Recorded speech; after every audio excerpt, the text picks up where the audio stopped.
Hi, this is Dr. Habib. Today I want to discuss about a study from the Annals of Internal Medicine.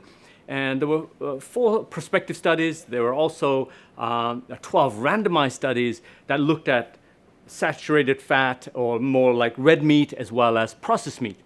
The short of it is that by studying people that had consumed lower amounts of red meat, lower amounts of processed meat, they didn't actually benefit that much in terms of reducing cancer nor cardiovascular disease. So on the face of that, you could just say that, well, maybe wasting my time lowering the intake of saturated red meat and processed meats is of no benefit. Or the other way could be that maybe reducing the fats and the red meats as well as the processed meats wasn't really the culprit that drives cardiovascular disease and cancer.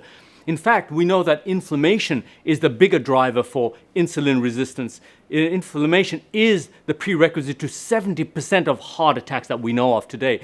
So really what we're saying here is that study is highlighting maybe 3 ways of looking at it. The one is eat as much red meat and processed food as you want, or really you're not going to get the full benefits of such a change in your diet unless you combine that with a low-carb, low-refined carb diet, because carbs, particularly refined carbs, turn on inflammation through insulin surges. And so the main take-home message here is that you want a balanced diet, that you look at the studies for what they are. And in terms of cancer as well as cardiovascular disease, these are very complex conditions with multiple dimensions that I describe them as 3-dimensional.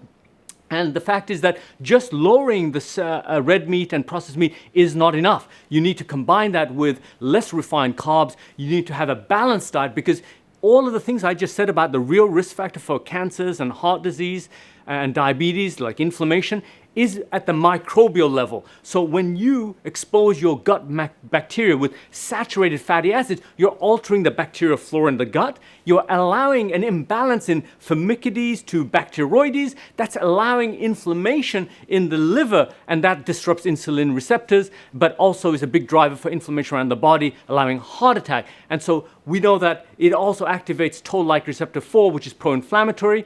And then a good diet, a balanced diet that has low carbs or has complex carbs with healthy, wholesome fats, mainly plant-based or fish-based, these will actually benefit the microbes in a way to activate toll-like receptor 5, which is not only an anti-inflammatory signal, but also reduces fatty liver disease. That's much shorter.